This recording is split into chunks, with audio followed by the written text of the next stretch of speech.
आयुर्वेद एकादशी प्रथम अध्याय सूक्त द्वितीय सप्तम मंत्र। ओम तपसे कोलालम मायायै कर्मारं रूपाय मणिकारं शुभे वपं सरव्याया इशुकारं हेत्यै धनुष्कारं कर्मणे ज्याकारं दृष्टाय रज्जुसर्जं मध्यवे मगयुम अंधकाय सुनदिनम्। मंत्रार्थ। तप से तपस्या के लिए, कोलालम कोलाल को, मायाई माया के लिए, कर्मारम कर्मार को, रूपाय रूप के लिए, मणिकारम मणिकार को, शुभे शुभ के लिए, वपम वपन करने वाले को, शरव्याय श्रव्या के लिए बाणों के लिए, इशुकारम इशुकार को बाणकर्ता को, हेत्यई हेति के लिए, धनुष्कारम धनुष्कार को, कर्मणे कर्म के लिए, ज्याकारम ज्याकार को, प्रत्यंचा निर्माता को, दृष्टाय दृष्ट के लिए, अतिरचना के लिए, रज्जु सर्जक को, रज्जु बनाने वाले को, मृत्यवे मृत्यु के लिए, मृग्युम व्याध को, अंतक के लिए, श्वनिन को प्राप्त करें। भावार्थ। समाज को कठिन परिस्थितियों के लिए, कठोर कार्यों के लिए उस तरह के लोगों की भी आवश्यकता होती है। युद्ध के लिए अस्त्र शस्त्र भी चाहिए तो दुष्टों को मृत्युदंड देने तथा शत्रुओं का अंत करने के लिए सक्षम पशुपालकों का सहयोग भी लेना है, जो प्रतिकूल परिस्थितियों में भी निर्वाह करने तथा कार्य करने में सक्षम होते हैं। विशेष कुल धातु का अर्थ आवरण करना, एकत्र करना, आत्मीयता, बंधुत्व भाव से रहना, गणना करना है। तपस्वी से इन गुणों की अपेक्षा है। कर्मारम का अर्थ करने वाला, मायाई कारिम का अर्थ है करते समय, कारिम का अर्थ मायाई को ध्यान में रखते हुए माया करने वाला किया गया है। इस अध्याय के अन्य मंत्रों में भी ऐसे प्रयोग है। निरुक्त। तप से तप धातु, ऐश्वर्य होना, तपना, दाह होना, तृषा होना। कोलालम में कुल धातु, आवरण एकत्र करना, आत्मीयता, बंधुत्व भावना से रहना, गणना करना आदि। मायाई में मैं धातु, जाना, क्लिष्ट कार्य करना, माँ से मापना, शब्द करना। कर्मारम में क्री धातु, करना, रूपाय में रूप बनाना, आकार बनाना। मणिकारम में मन धातु, शब्द करना। शुभे शुभ धातु, दीप्ति, प्रकाश होना, शोभा पाना, मंगल होना, बोलना। वप बीज होना, उत्पन्न करना, बुनना, अन्नादि, काटना, बाल काटना। शरव्यायी श्री धातु, सुनना, हिंसा करना। इशुकारम इस धातु, जाना, बीलना, छानना, चबाना, चाहना। हेत्यई धातु, गति, वृद्धि, प्रेरणा करना। धनुष्कारम में धन, गति, शब्द उत्पन्न करना। कर्म ने क्रिय करना। ज्याकारम ज्या, वृद्ध होना, जय होना, जीतना। दृष्टाय में दिश धातु, समझाना, देना, अतिरचना करना। रज्जु सर्जम में रज धातु, रंगना, रमना, लीन होना, रज होना, सूक्ष्म होना। मृत्यवे में मे धातु, मरना। मृग्यु में मृग धातु, खोजना, मृग्या करना। मृज धातु का अर्थ मार्जन करना, तुक्ष करना। अंतकाय में अंत धातु, बांधना, हिंसा करना, चलना। स्वनिनम में शो धातु, लघु करना, तीक्ष्ण करना। ओम हम ब्रह्म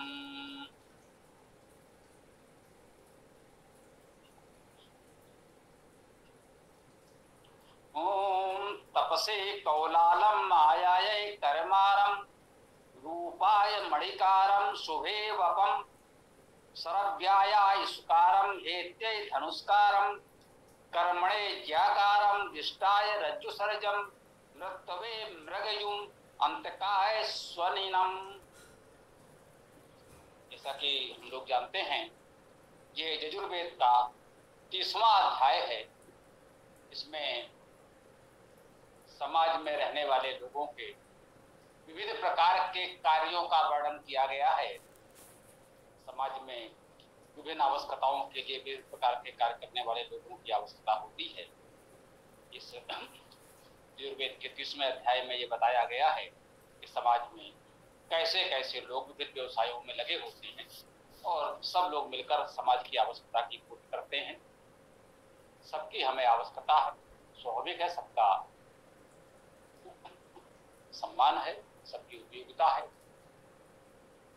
तो इसको बस सहज रूप में इतना लेते हैं, इस अध्याय में प्रयास यही करेंगे कि बहुत अधिक व्याख्या की आवश्यकता न हो, जहां होगी वहां देखा जाएगा।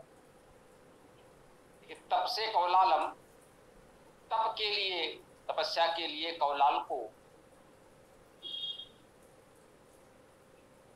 अब ये कौलाल क्या है?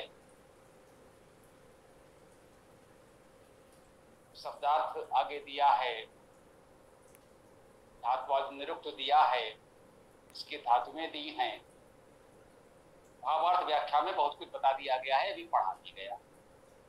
तो कौलाल जो कुछ भी है, ये सभी जैसे कि 4 वर्णों से प्रारंभ करके इस अध्याय में 100 से अधिक ऐसे कार्य व्यवसाय का वर्णन किया गया। तो कह सकते हैं वेद के इस अध्याय में 100 से अधिक वर्ण हैं।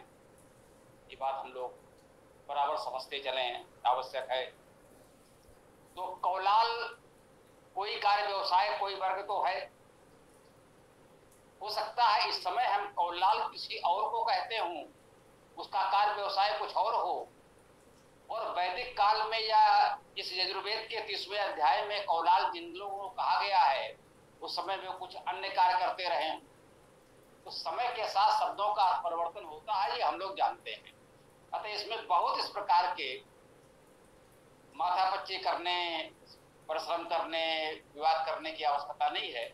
हमारे विचार से मूल संदेश को मुख्य रूप से समझें कि वेद के, यजुर्वेद के इस 30वें अध्याय में ये बताया गया है कि समाज में सैकड़ों प्रकार के कार्य व्यवसाय हैं, उन सबको करने वाले अलग अलग लोग हैं, उन सबकी हमें आवश्यकता है, तो सबकी महत्ता है, उपयोगिता है, सबका सम्मान है। बस इस भाव को समझें।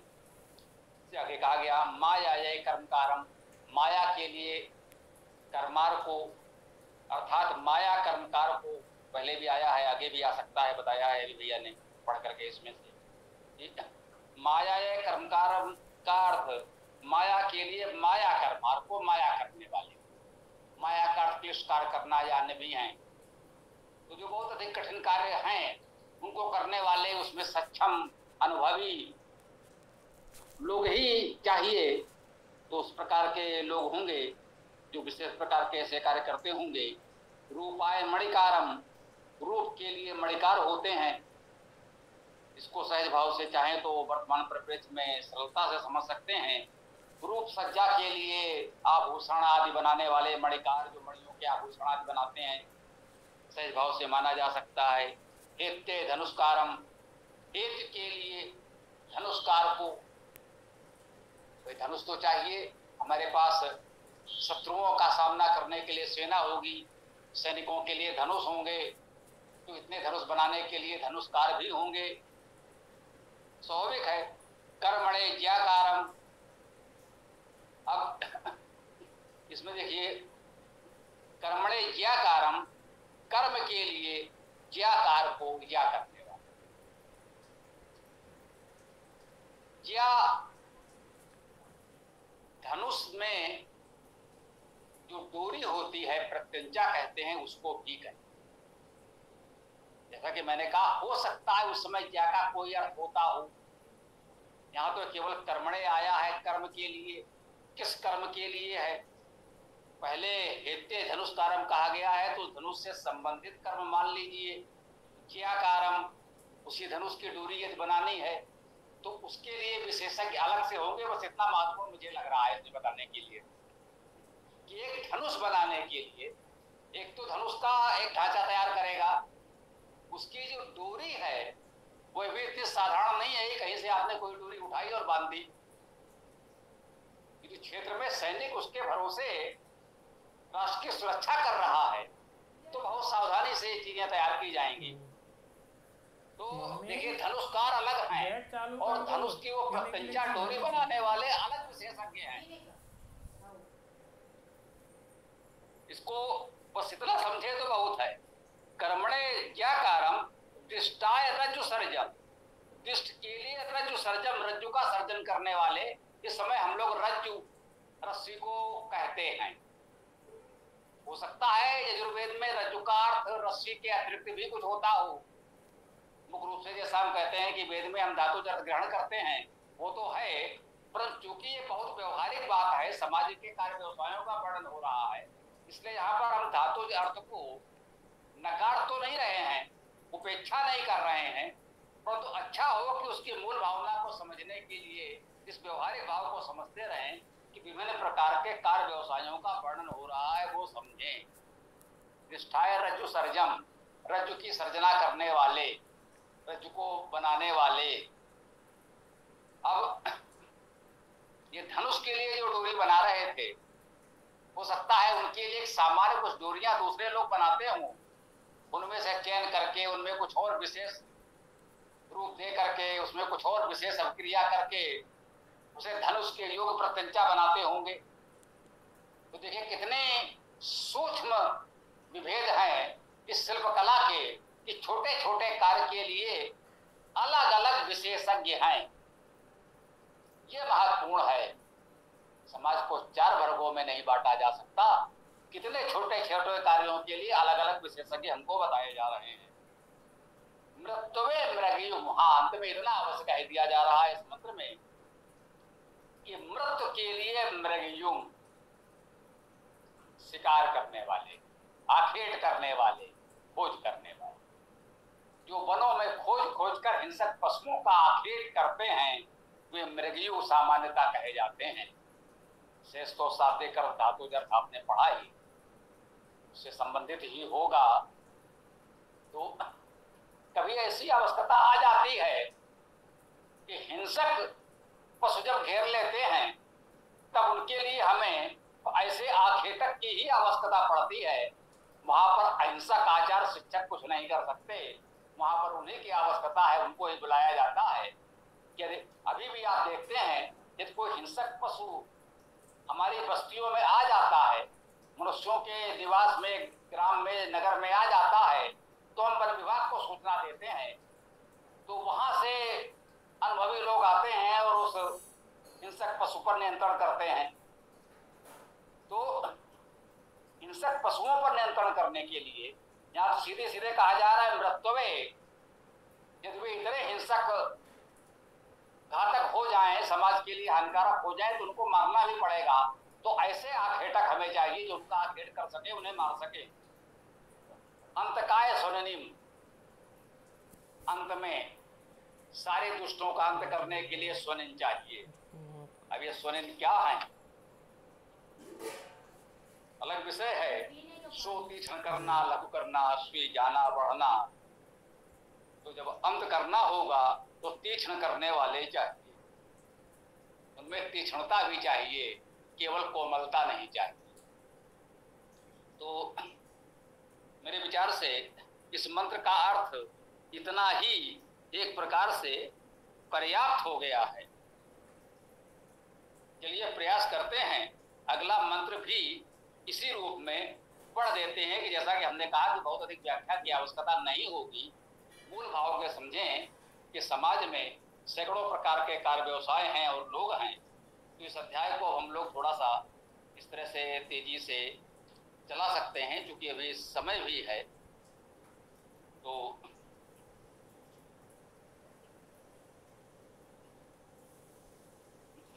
ओम नदीभ्या पौंजिष्ठम ऋक्षि काभ्यो नैषादम पुरुष व्याघ्राय दुर्मदम गंधर्वाप्सरेभ्यो भ्रात्यम प्रजुभ्या उन्मत्तम सर्पदेव जनेभ्यो अप्रतिपदम अयेभ्या कितवम ईरिताया अकितवम पिशाचेभ्या विदलकारीम यातुधानेभ्या कंटकारीम। ऋग्वेद के 30वें अध्याय का 8वां मंत्र ये भी हमने आपके समक्ष पढ़ा। नदीभ्या, नदियों के लिए पौंजेष्ठ, जो नदियों को संभाल सकें।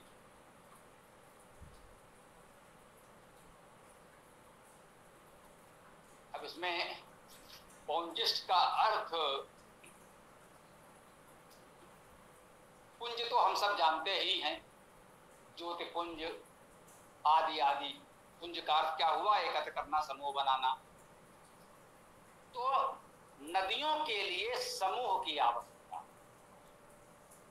नदियों पर पुल बनाना हो, नदी को पार करना हो, तो एक समूह एक दूसरे के सहयोग से कुछ और साधनों से चले, नौका आदि साधन हो, कोई और उपाय अपनाए जाएं। तो ये कहा गया है नदियों के लिए समूह बनाएंगे। ऐसे लोगों की आवश्यकता है जो समूह बनाकर ये सब कार्य कर सकें।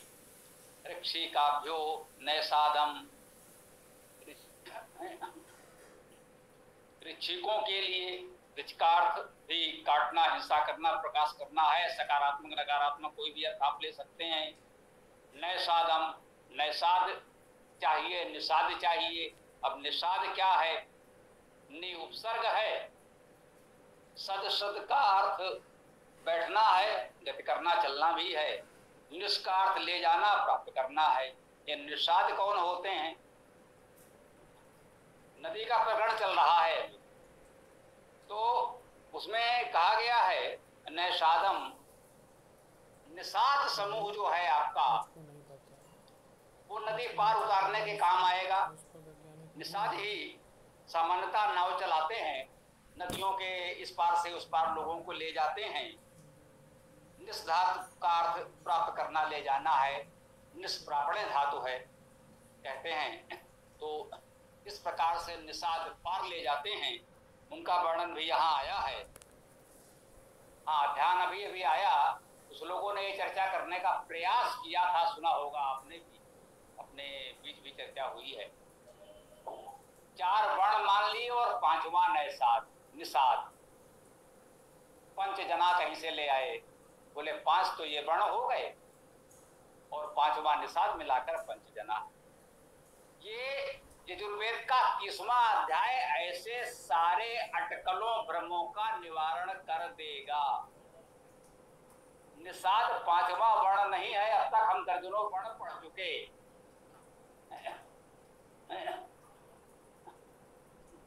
अब तक हम लोग कितने वर्ण पढ़ चुके हमने तो नहीं गिना है।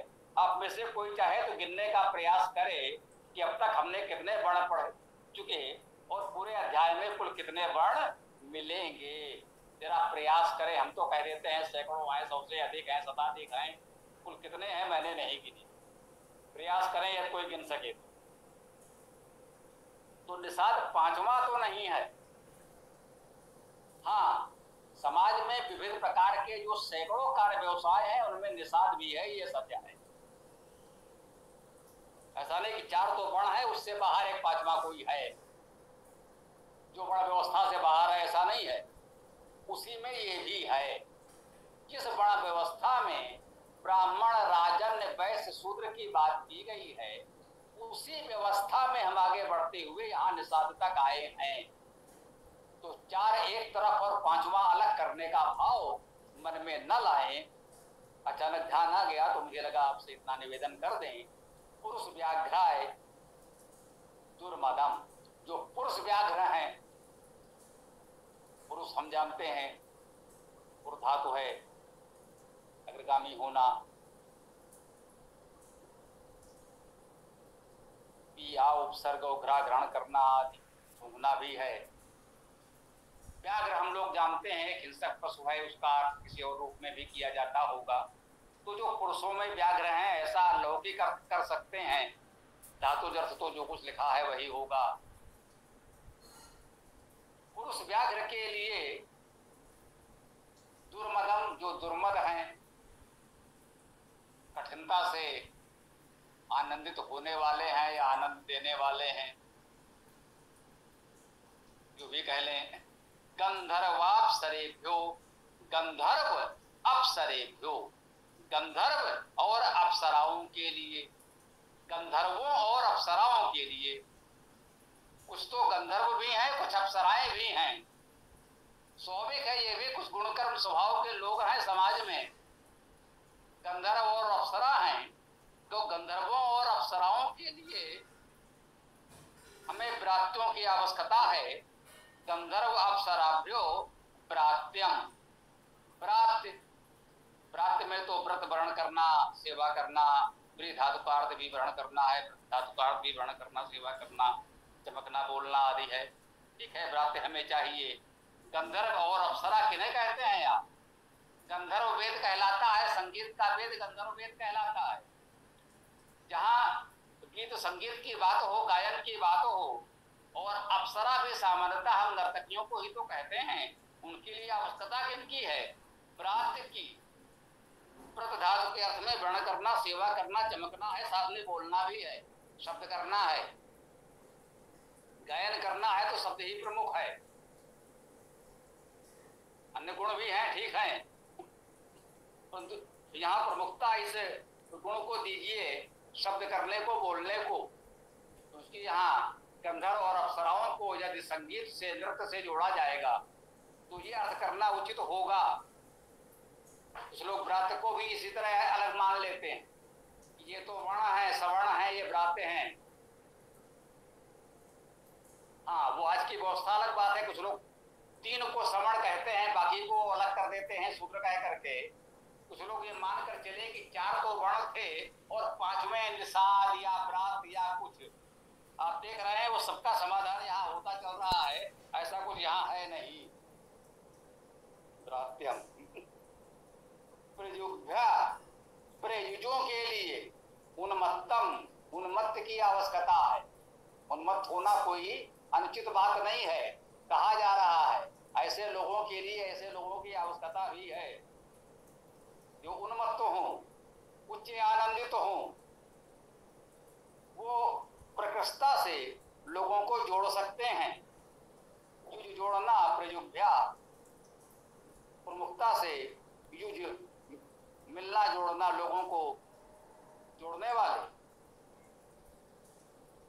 सर्पदेव जनेभ्यो, सर्पदेव जनों के लिए अप्रतिपदम, अप्रतिपद को चाहते हैं। अयेभ्या, अयों के लिए। अब अय का अर्थ, ये धातु का अर्थ गति करना, शब्द करना है, तो अयेभ्या का अर्थ हुआ जो गतिशील शब्द करता। विद्वान, सन्यासी, उपदेशक जो भी आप कह लें, जो विचरण करते रहते हैं, अयेभ्या उन्हीं को कह सकते हैं। उनके लिए आया है अयेभ्या कि विचरणशील विद्वान उपदेशक, उनके लिए कितवम, कितव को। अब कित का अर्थ है निवास करना, रोग निवारण करना, जानना। अब जो सर्वत्र विचरण करके आपको विद्या का उपदेश करते हैं, तो कृपया उनके लिए निवास की व्यवस्था कर दीजिए, उनके रोग निवारण चिकित्सा की व्यवस्था कर दीजिए। जानना भी इसका अर्थ है, वे तो जानते हैं, आपको बताते हैं, तो उनकी जो आवश्यकताएं हैं वो समाज पूरा कर दे, आप पूरा कर दें। तो ये कहा गया है अयेभ्या कितवम, उनके लिए इसकी भी आवश्यकता है। ईरताया अकितवम, जो ईरताए हैं, ईर का भी अर्थ जाना, कंपन करना, प्रेरणा देना, प्रक्षेपण करना आदि है। अकितवम में आ उपसर्ग और कृत धातु ही लिखी है, कोई बात नहीं। पिशाचेभ्या, पिशाचों के लिए। विदलकारीम, विदल करने वाले का। जो पिशाच हैं, पिशाचों के लिए किनकी आवश्यकता है? जो विदलकारी हैं, जो विदल कर दें। भी उपसर्ग है, दल का अर्थ है टुकड़े होना, दल से दाल बनता है। वो अन्न जिसके 2 भाग हो जाते हैं उन्हें हम दाल कहते हैं।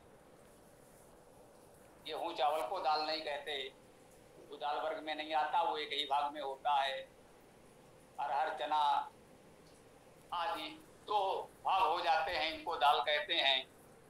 तो उनका विदलकारी, जो विशेष रूप से उनके दल अर्थात टुकड़े कर दें, तो पिशाचों के लिए उनकी आवश्यकता है। देखिए, पिस धातु का अर्थ है जाना, गत करना, प्रकाश होना, टुकड़े करना। तो यूं कहें जो टुकड़े करने वाले हैं, उनके लिए हमें उन्हीं की आवश्यकता है जो उनके भी टुकड़े कर सकें। वही बात है, हिंसक की हिंसा करना उचित है, वेद ने इतनी अनुमति दी है कि जो समाज के टुकड़े करना चाहते हैं, जो समाज को टुकड़े टुकड़े करना चाहते हैं, वेद कहता है उनके ही टुकड़े कर दीजिए, समस्या समाप्त। उनको ही टुकड़े टुकड़े कर दीजिए। हाँ, वेद इसकी अनुमति देता है। वेद कायरतावादी अहिंसा नहीं सिखाता, वेद अहिंसा सिखाता है। हमें सामान्य जीवन में अहिंसा का बिल्कुल पालन करना चाहिए, परंतु आपात परिस्थिति में हम कुछ भी कर सकते हैं। वेद ने हमें इसकी अनुमति दी है, निर्देश दिया है। यातुधानेभ्यः कंटकीकारीं, यातुधानों के लिए कंटकीकारीं, जो कंटक कर सके, कांटे भी बिछा सके, उसका अर्थ कह सकते हैं। वैसे कंठ धातु का अर्थ जाना, गत करना भी होता है, लेकिन कंटक का अर्थ हम लोग कांटे यदि मानते हैं तो कह सकते हैं जो यातुधान है। यत धातु का अर्थ यत्न करना के साथ साथ जो देना, यातना करना। यातना शब्द भी इसी यत धातु से बनता, यत्न प्रयत्न शब्द भी यत धातु से बनता है। तो कुछ धातु में है जिनके अलग अलग रूपों में अलग अलग अर्थों में प्रयोग होता है। पत धातु का अर्थ ऐश्वर्य होना भी है और पतन होना भी है। वैसे ही यत धातु का अर्थ यत्न करना, प्रयत्न करना भी है और दुख देना, यातना देना भी है। तो जो यातुधान है, यातना देने वाले हैं, उनके लिए कांटे बिछाने वाले ही चाहिए। यातना देने वालों के लिए हम फूल तो नहीं बिछाएंगे। वेद ने हमको स्पष्ट निर्देश कर दिया और मुझे लगता है आज की बात को हम यहाँ विराम दें तो उचित होगा। अब आप लोगों को जो भी चर्चा करनी है करें। ओम खम ब्रह्म।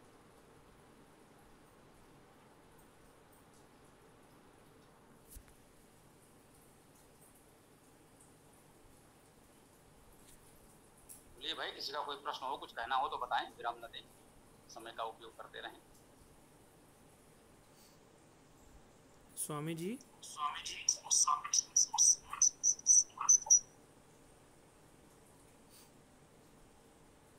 मैं अपनी बात बता रहा हूँ जो कि मंत्र में आया हुआ है, प्रयोग्य उन्मत्तम। तो मुझको जो है 2015 में ECT दिया गया था, क्या कहते हैं, करंट वाली थेरेपी। तो उसके बाद जो है मैं एकदम, मुझको ऐसा लग रहा था कि मेरे ऊपर कोई प्रयोग कर रहा है। तो मुझको उस समय बहुत ही ज़्यादा बुरा लगा था। तो जब मैंने महर्षि दयानंद जी का भाष्य देखा, उन्होंने लिखा है कि प्रयोग करने वालों से उन्मत्त को अलग करो। तो मैं बहुत अच्छा लगा मुझको कि वहाँ पे अलग करो आया है। तो उसका तो वही अर्थ मुझको लगता है सही है। ठीक है, और किसी को कुछ कहना है तो बताएं। किसी और का कोई प्रश्न, कोई बात कहनी हो बताइए।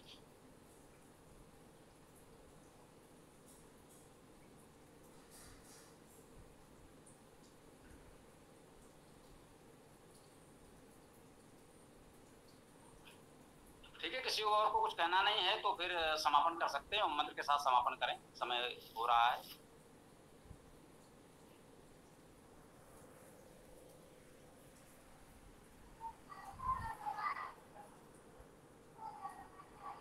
ओम यो असो आदित्य पुरुषः सो असो अहम ओम खम ब्रह्म ओम खम ब्रह्म। सभी को नमस्ते। ओम यो असौ आदित्य पुरुषः सो असौ अहम ओम खम ब्रह्म। सबको नमस्ते। ओम यो असो आदित्य पुरुषः सो असो अहम ओम खम ब्रह्म। सभी को सादर नमस्ते।